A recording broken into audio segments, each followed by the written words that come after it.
폭염 잘 견디고 계신가요? 네.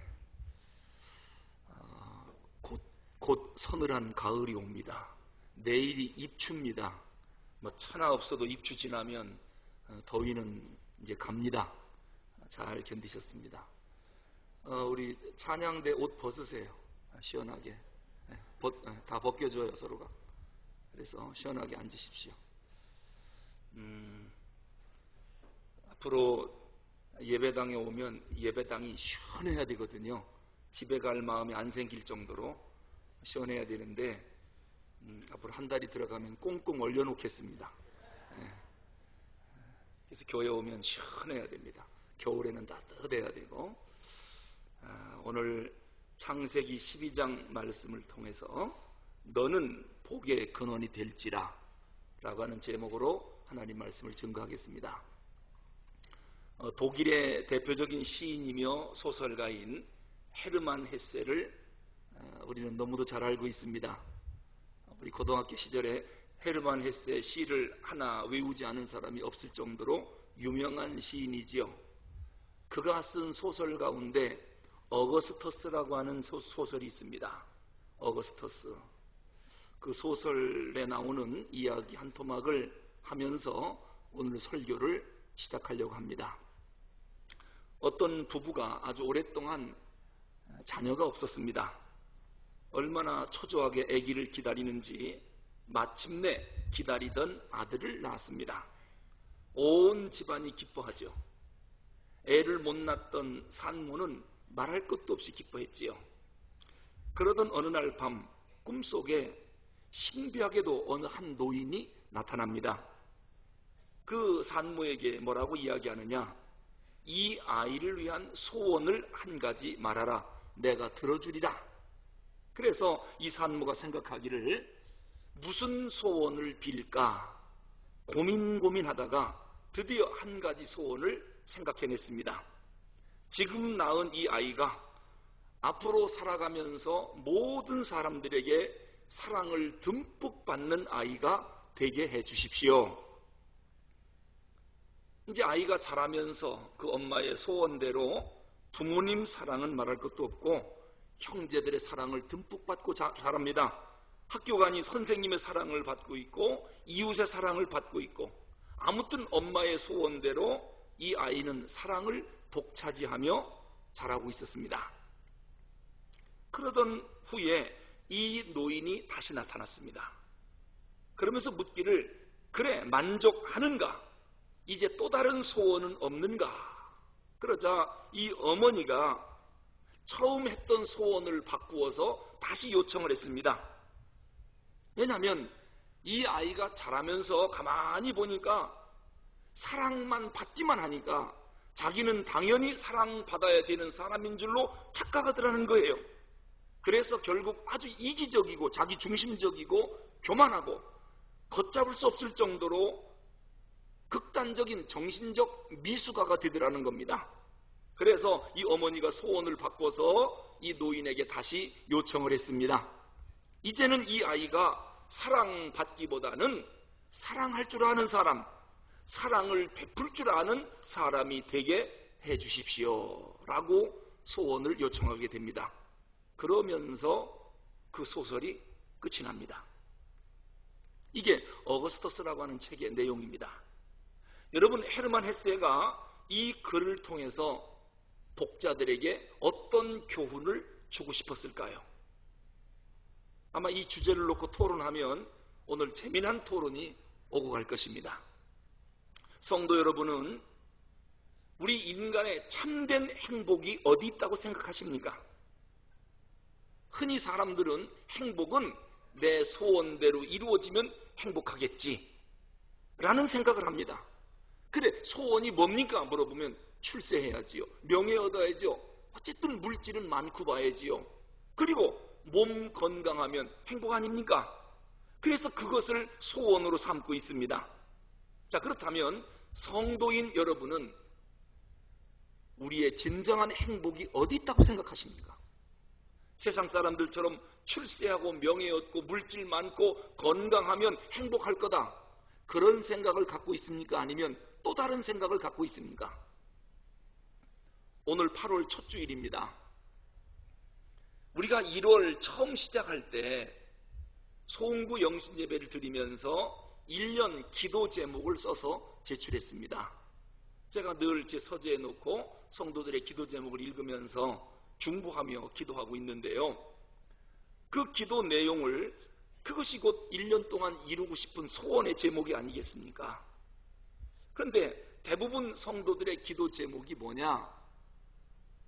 금년도에는 사업이 잘 됐으면 좋겠고, 풍요한 물질을 얻었으면 좋겠고, 무엇보다도 온 가족들이 건강했으면 좋겠습니다. 대부분 기도 제목들입니다. 그 기도 제목 가운데 하나님, 금년도는 어떻게 해서라도 이웃과 좀 나누는 삶을 살고 싶고, 섬김 받기보다는 섬기는 삶을 살고 싶고, 위로받기보다는 금년도는 위로하며 사는 사람이 되기를 원합니다. 이런 소원을 기도 제목으로 낸 사람은 극히 없었습니다. 꼭 기억하십시오. 진정한 행복이 뭐냐? 내가 뭔가를 더 많이 갖고 그리고 내가 누리는 거, 여기에 행복이 있는 게 아니라 남에게 베푸는 데서 진짜 행복이 온다는 거. 그래서 예수님은 받는 것보다 주는 것이 복되다고 말씀한 거예요. 꼭 기억해야 합니다. 오늘 본문 창세기 12장에 보면 신구약 성경 전체 가운데서 가장 중요한 말씀이 나옵니다. 하나님이 아브라함을 부르십니다. 갈대아 우르에서 평안하게 살고 있는 아브라함에게 하나님이 어느 날 나타나셨습니다. 그리고 말씀하시기를 너는 내 고향 친척 아비집을 떠나 내가 내게 보여줄 땅으로 가라.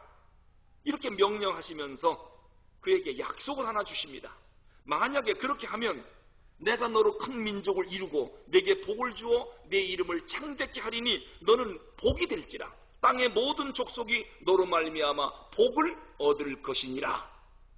놀라운 약속을 주셨습니다. 한마디로 네가 복되게 살리라 이게 아니고 네가 많은 사람에게 복을 나누어 주는 복의 근원으로 살게 되리라. 놀라운 축복을 해주시는 것입니다. 물론 너 자신도 행복해야 되겠지. 그러나 그것보다는 많은 사람이 너로 인해서 행복한 삶을 살게 해주겠다. 여러분, 이게 진짜 축복 아닙니까? 내가 노력하면 우리 가족 정도는 행복하게 만들 수 있어요. 그러나 나 때문에 우리 동네가 행복하고 이 사회, 이 나라가 행복한 그런 복을 받는다면 그 대단한 복 아니겠습니까? 나 때문에 우리 둘의 교회가 행복한 시대가 온다. 그렇다면 그 사람은 진짜 복 받은 사람이에요. 여러분, 저는 여러분의 담임 목사로서 여러분 가정이 정말 복되고 잘 되기를 정말 간절히 원하고 있습니다. 저는 여러분 자녀들이 잘 되기를 바라요. 여러분이 경영하는 회사도 잘 되기를 바라고 직장도 잘 되고 여러분이 하는 가게도 정말 잘 되기를 바라서 하나님 앞에 날마다 기도하고 있습니다. 여러분이 하는 모든 일이 형통한 은혜 받기를 제가 얼마나 바라는지 모릅니다. 봉헌 기도 들어보면 알 것 같지 않습니까? 전 오늘도 여러분이 이 무더운 여름철에 사업에 계약이 이루어지기를 바라고, 계약만 이루어지면 됩니까? 땀 흘려 일하면 수금이 잘 돼야 되잖아요. 제가 오죽이나 그런 걸 바라면 이렇게 봉헌 기도 때마다 축복을 하겠습니까?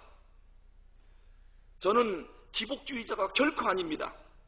기복주의는 뭐냐? 돈 벌어서 자기 배만 채우려고 복 달라고 하는 거. 축복에 윤리와 도덕이 없습니다. 이게 기복주의입니다. 근데 저는 우리 성도들이 그런 사람이 되는 걸 바라는 게 아니라 여러분이 풍부한 물질을 얻어서 좀 나누어주며 살기를 바라는 겁니다. 교회와 복음으로 해서 물질을 쓸 줄 알고 베풀며 사는 것. 그렇다면 이것은 기복주의가 아니라 하나님의 축복입니다. 여러분, 얻어먹고 살기 원합니까? 아니면 베푸는 사람으로 살기 원합니까? 난 우리 성도들이 가난해서 얻어먹고 사는 사람이 없기를 바라는 거예요. 좀 돈 좀 많이 벌어서 많이 나누어주고 베푸는 사람이 되기를 얼마나 원하는지 몰라요. 이게 기복주의입니까? 하나님의 축복입니다. 여러분 기억하세요. 내가 아무리 많은 복을 받으면 뭐합니까? 내 주변에 굶는 사람이 있는데. 이건 복이 아닙니다. 우리 집이 아무리 크고 좋으면 뭐합니까? 내 집 주변에 집 없어 떠도는 사람이 있는데. 이게 복 맞습니까? 내 주변 사람들이 불행한데 나 혼자만 어떻게 행복하단 말입니까? 이런 복은 진짜 복이 아닙니다. 내가 받은 복에 윤리와 도덕이 있어야 됩니다. 그게 없으면 기복주의입니다. 하나님이 주시는 진정한 복은 뭡니까? 나로 인해서 다른 사람이 행복해지는 겁니다. 나로 말미암아 다른 사람이 은혜를 입고 복을 받는 거예요. 그럴 때 내가 진짜 복된 것입니다. 전 우리 성도들이 그러한 복 받기를 정말 원하는 것입니다. 성경은 이것을 복의 근원이 되는 복이다 이렇게 말씀합니다. 아브라함이 그랬습니다. 이삭의 삶을 보니 그랬고 야곱과 요셉의 삶이 바로 복의 근원이 되는 그런 삶이었습니다. 그런데 여러분, 복의 근원이 된 아브라함의 삶을 자세히 살펴보니까요, 궁금한 게 하나 있어요. 잘 이해가 안 가는 게 하나 있어요. 그게 뭐냐면 분명히 창세기 12장에서 너는 복이 될지라, 너는 복의 근원이 될지라 하나님이 축복하셨거든요. 그러면 아브라함은 이제부터 복만 받아야 됩니다.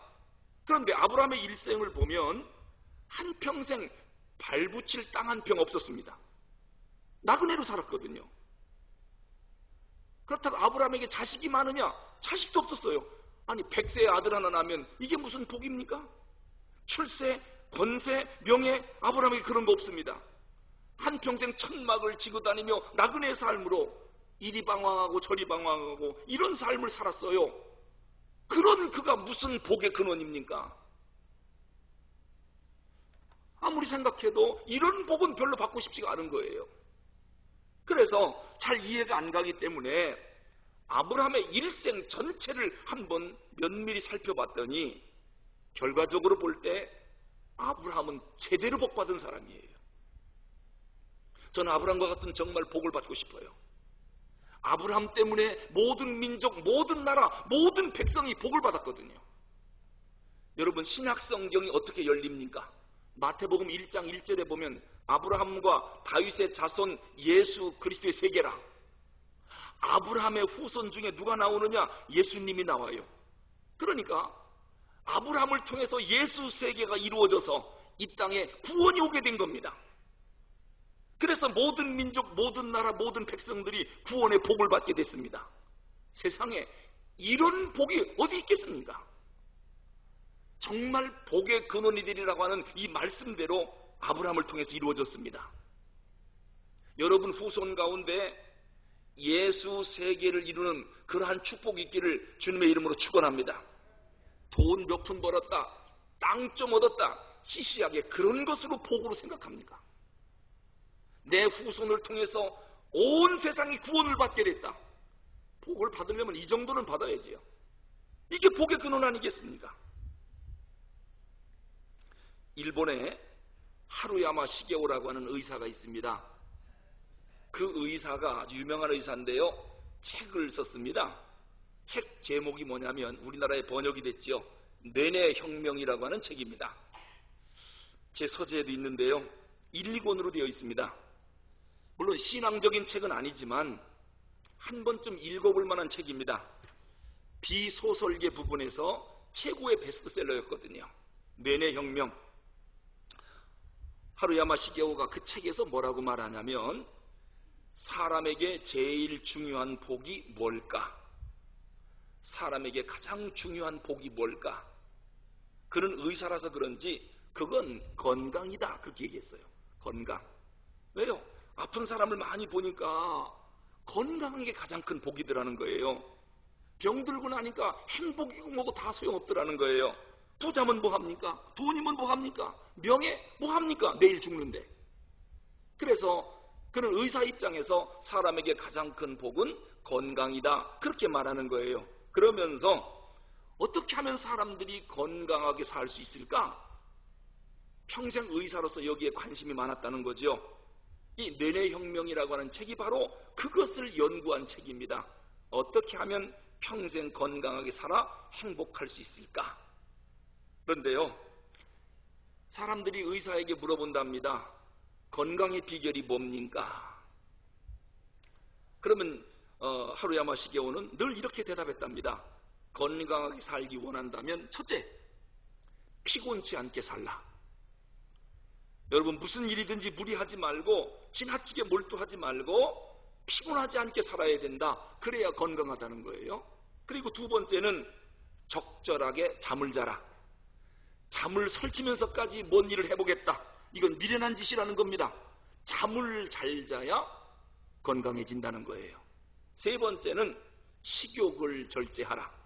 먹고 싶다고 많이 먹고 먹기 싫다고 안 먹고 이래 갖고는 건강할 수 없다는 거예요.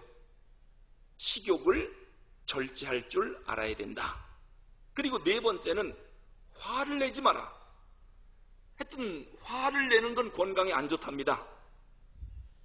그러려면은 마음을 잘 다스려야 되는데 어쨌든 화를 내는 것은 건강에 해롭다. 그 다음에 다섯 번째는 두뇌 활동을 계속하라는 겁니다. 두뇌 활동을 계속해야 건강해진다는 거예요. 그럼 두뇌 활동은 어떻게 하느냐? 생각을 많이 해야 된답니다. 하여튼 머리를 많이 써야 건강해진다는 거예요. 멍청하게 앉아있다가는 치매 걸린답니다. 자꾸 머리를 써야 됩니다. 어떤 사람은요, 그 책을 읽고 두뇌 활동을 하려고 뭐 할까 하다가 한국에 흐르는 강 있잖아요. 강 이름을 다 외우자. 그래서 저쪽 두만강, 압록강에서 한강 쭉 제주도까지 강을 다 외웠답니다. 두뇌 활동한다고. 그거 다 외우고 나니까 심심해서 이제는 산을 다 이뤘답니다. 산 이름, 북한산, 도봉산, 태백산, 산 이름을 다 외다가 안 돼갖고 지금은 지하철 1호선에서 9호선까지 지하철역 이름 외우고 있답니다. 그래서 제가 그 얘기 듣고 그랬습니다. 쓸데없는 짓 한다고. 우리 권순진 집사님처럼 성경이나 외우라고. 성경 암송하면 얼마나 좋겠습니까? 그런 거 외우지 말고 그러면은 두뇌 활동이 활발하게 되지 않겠습니까? 그리고 여섯 번째, 이 의사가 뭐라고 말하느냐? 적당한 운동을 꾸준히 하라. 이것이 건강의 비결이다라고 내내혁명 제1권의 책 내용이 전부 이겁니다. 6가지를 말하고 있어요. 그런데 문제는 이 6가지를 말하고 나서 깊이 생각을 해보니까 이것보다 더 중요한 것이 있는데 그거 하나를 빼먹은 겁니다. 그래서 마지막 7번째 한 가지 더 이야기하는데 그것이 바로 제2권의 내용입니다. 그게 바로 뭐냐? 7번째, 마음이 평안해야 건강해진다는 거예요. 이 마음의 평안, 이것이 건강의 55%를 차지한답니다. 자, 그러면 이 마음이 평안하려면 이 마음을 다스려야 되겠는데 어떻게 하면 마음이 평안하고 마음의 기쁨이 올까? 이것을 또 연구하기 시작했습니다. 이 방법 저 방법, 기쁨을 얻고 평안을 얻는 방법을 찾아보니 딱 한 가지가 있더라는 거예요. 그게 바로 뭐냐? 조건 없는 희생적 봉사. 조건 없이 희생적인 봉사할 때 비로소 마음이 평안이 오고 기쁨이 오더라는 겁니다. 그때 사람의 정신이 가장 맑고 몸이 가장 건강해지더라. 이것이 이 의사의 결론입니다. 그럴 때 사람의 대뇌 피질에서 질 높은 호르몬인 엔돌핀이 나온다는 거예요.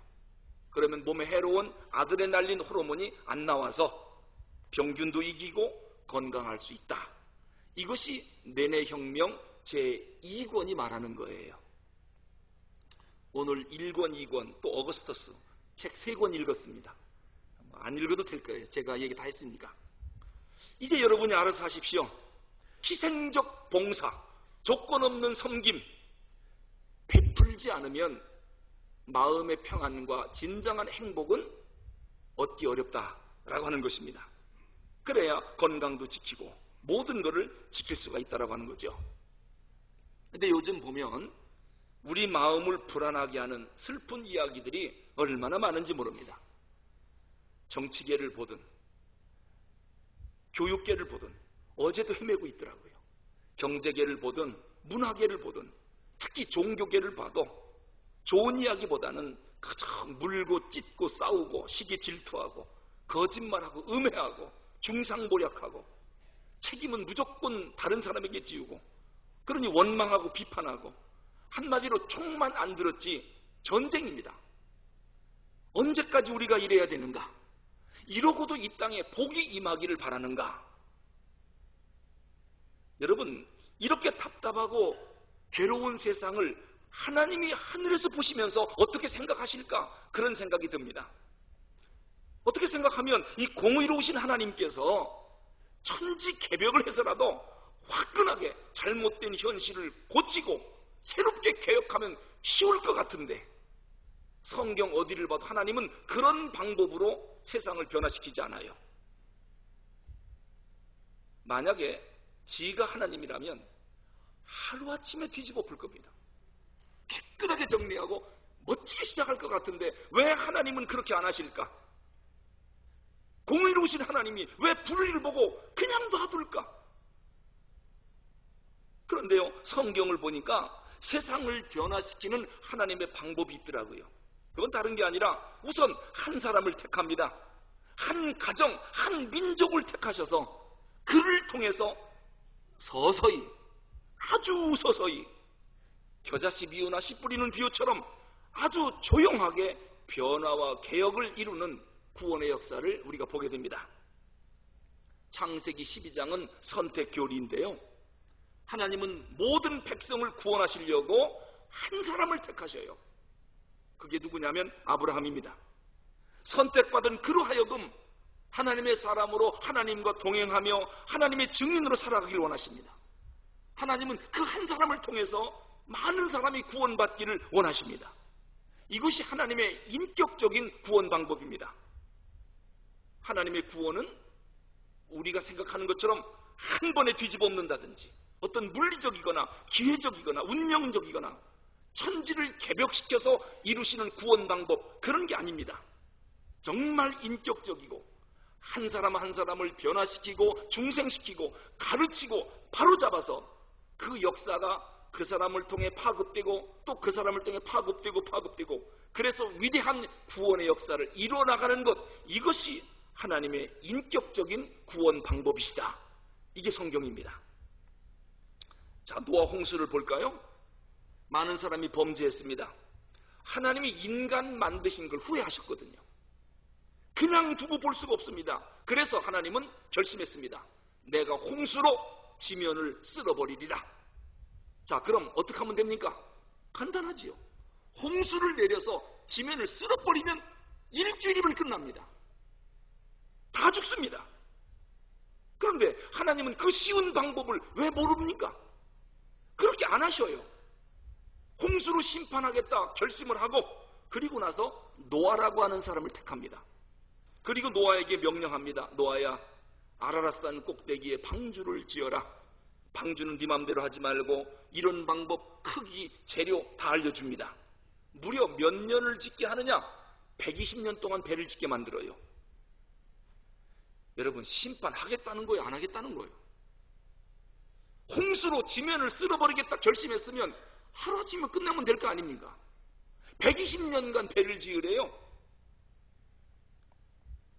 이 120년 동안 여러분, 우리는 그런 생각을 해요. 빨리 변화받았으면 좋겠고 빨리 개혁시켰으면 좋겠다. 하루아침에 모든 게 활가닥 뒤집어졌으면 좋겠다. 근데 하나님은 뭐라 그래요? 120년 기다려라. 아니, 어느 세월에 변화하고 어느 세월에 개혁하겠다는 겁니까? 도대체 어떻게 하겠다는 겁니까?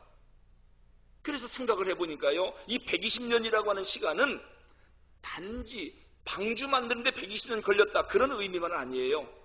이 120년은 노아시대 백성들에게 하나님이 진노와 심판을 내리는데 집행유예 기간입니다. 이 백성들이 회개하고 하나님께 돌아오면 홍수 심판 안 하겠다라고 하는 선교 기간이에요. 이 백성들을 구원시키려고 인내하며 기다렸던 기간이 120년이에요. 그래서 노아를 불러서 120년 동안 방주를 지으라고 한 것입니다.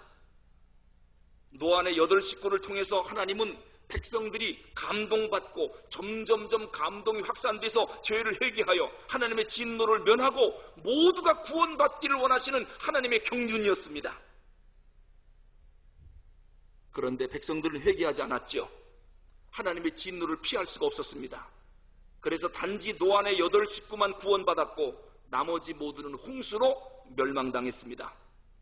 하나님은 노아를 택하여 노아로 하여금 백성들이 감동받고 변화받아 회개하고 주께로 돌아오기를 바랬지만, 즉 노아를 복의 근원으로 삼았지만 노아가 자기 역할을 잘 감당하지 못해서 백성들이 전부 멸망당한 것입니다. 출애굽기 32장에 보면 이스라엘 백성들이 시내 광야에 도착을 했습니다. 모세가 시내산으로 십계명을 받으러 올라간 지 40일 되었죠.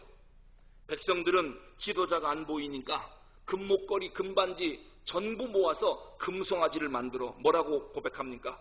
이 금송아지가 우리를 여기까지 인도해낸 하나님이다. 금송아지를 우상으로 만들어 섬기고 있었습니다. 하나님이 크게 진노하셨습니다. 여러분, 하나님은 다른 건 다 용서하셔도 당신을 우상화 만드는 것은 결코 용서하지 않습니다. 그래서 하나님이 진노하셔서 모세에게 말씀하기를, 모세야, 내가 너 하나만 남겨놓고 이 백성을 전부 진멸시키겠다. 그러자 모세가 하나님 앞에 엎드립니다. 하나님, 증히 그렇게 하시려면 내 생명까지 그냥 취하셔서 나도 먼저 죽여주십시오. 내 백성이 모두 죽는데 나 혼자 살기를 원치 않습니다. 생명을 건 모세의 중보기도로 하나님이 진노를 풀으셨고 이 백성을 용서하셨습니다. 모세는 이스라엘 백성을 살리는데 복의 근원이 된 것입니다. 모세 때문에 그 백성이 다시 살게 된 것입니다. 창세기 39장에 보면 요셉이 나옵니다. 요셉은 보디발 집에 팔려간 노예입니다. 하지만 노예 신분이었지만 거기서도 모세는 신앙적으로 바르게 섰고 윤리 도덕적으로 바로 서서 하나님을 섬기는 사람으로 살아갔습니다. 하나님은 이 요셉 때문에, 요셉을 위해서 보디발 집에 복을 내리셨습니다. 여러분, 보디발은 복 받을 만한 집이 아니에요. 우선 부인 너무 요염해요. 이 복 받을 여자가 아니에요. 그리고 보디발은 우상을 섬기는 사람이었습니다. 아주 못된 사람입니다. 복을 받을 수 있는 사람이 아니에요. 그런데도 그 집이 큰 복을 받았습니다. 누구 때문에? 요셉 때문에. 하나님이 요셉을 보고 보디발이 하는 일을 형통케 했습니다. 요셉은 보디발 집의 복의 근원이었습니다. 애굽에 7년 흉년이 왔습니다. 하나님은 요셉으로 하여금 이 흉년 기간을 슬기롭게 넘기게 합니다. 그리고 요셉으로 인하여금 굶주린 자기 민족 70명을 구원시킵니다. 이게 복의 근원입니다.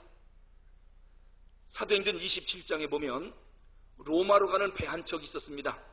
거기에는 276명이 타고 있었습니다. 한겨울입니다.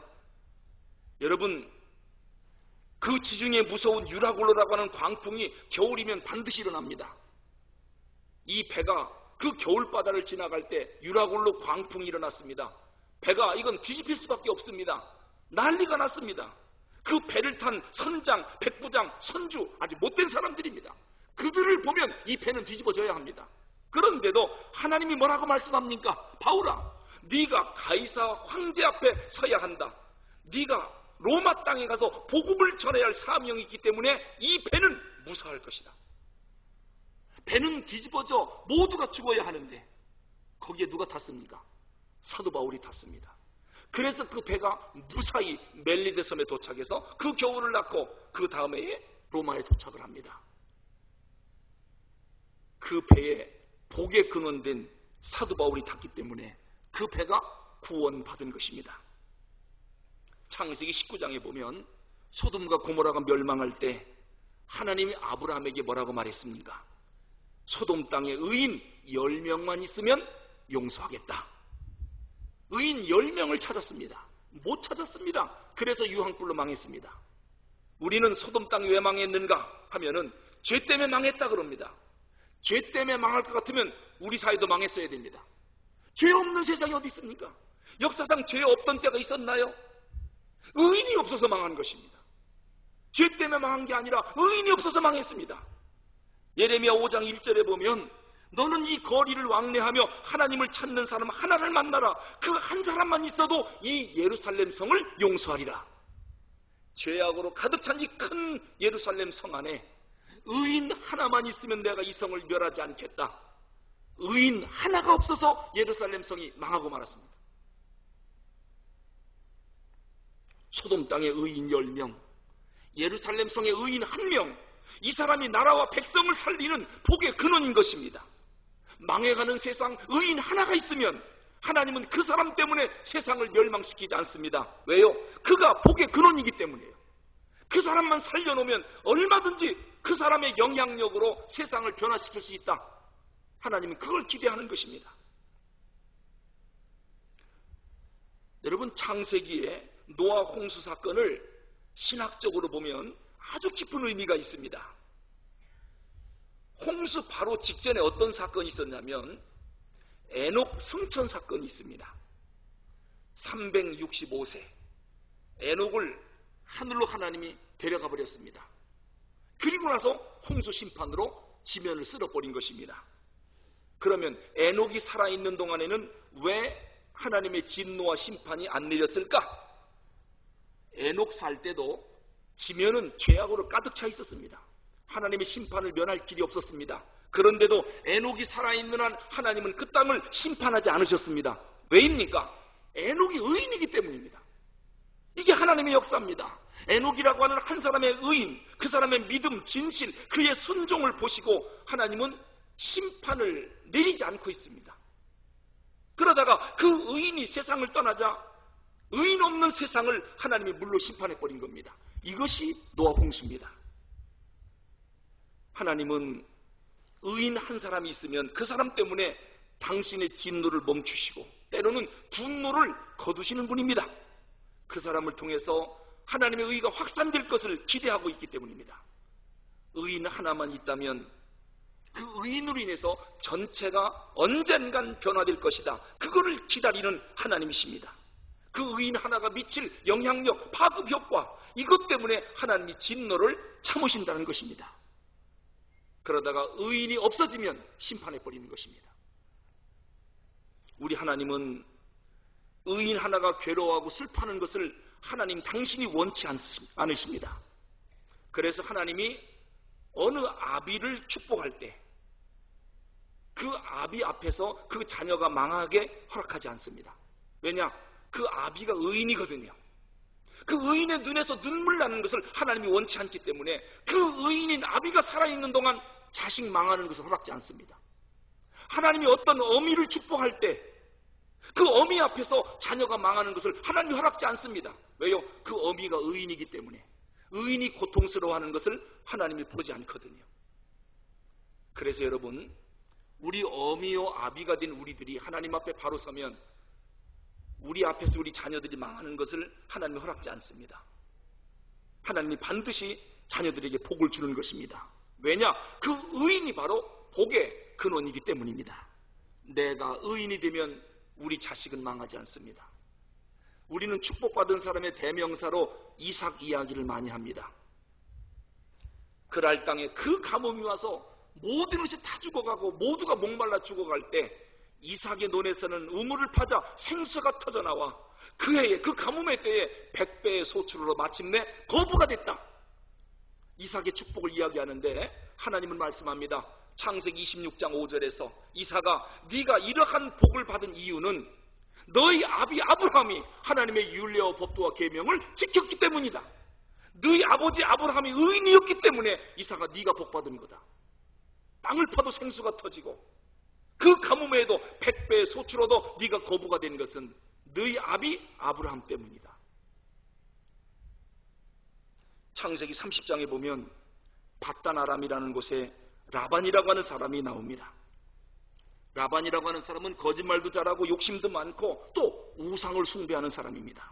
그런데 그 집에 누가 있었느냐? 야곱이라고 하는 조카가 살고 있었습니다. 형 에서를 피해 야곱이 외삼촌 집에 와서 지금 머슴살이하고 있었거든요.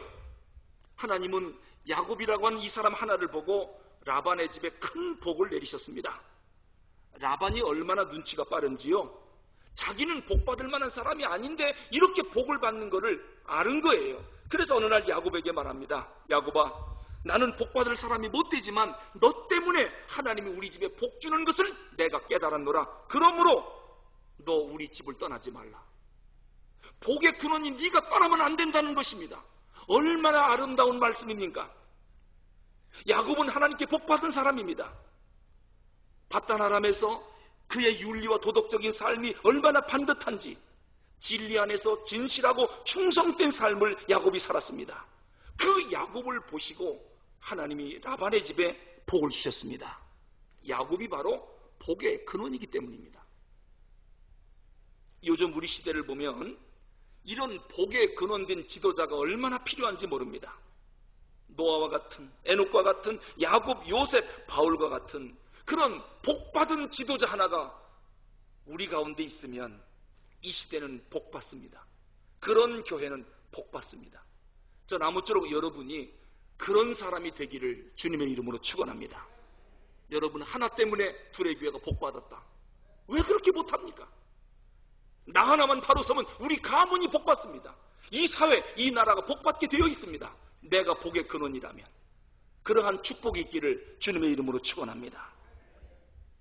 요즘 서점에 가보니까요, 지도자의 리더십이라고 하는 책들이 얼마나 많이 나와 있는지 몰라요.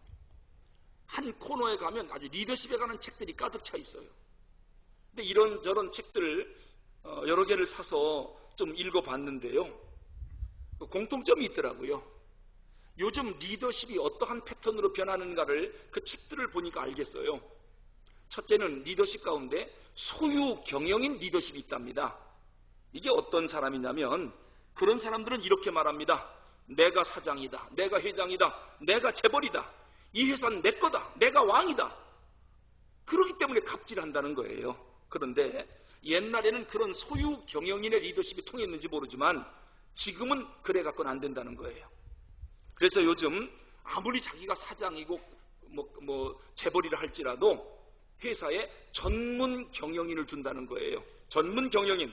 그로 하여금 구조조정을 해서 효과적인 경영을 하게 한다는 것이지요. 그런데 문제는 뭐냐?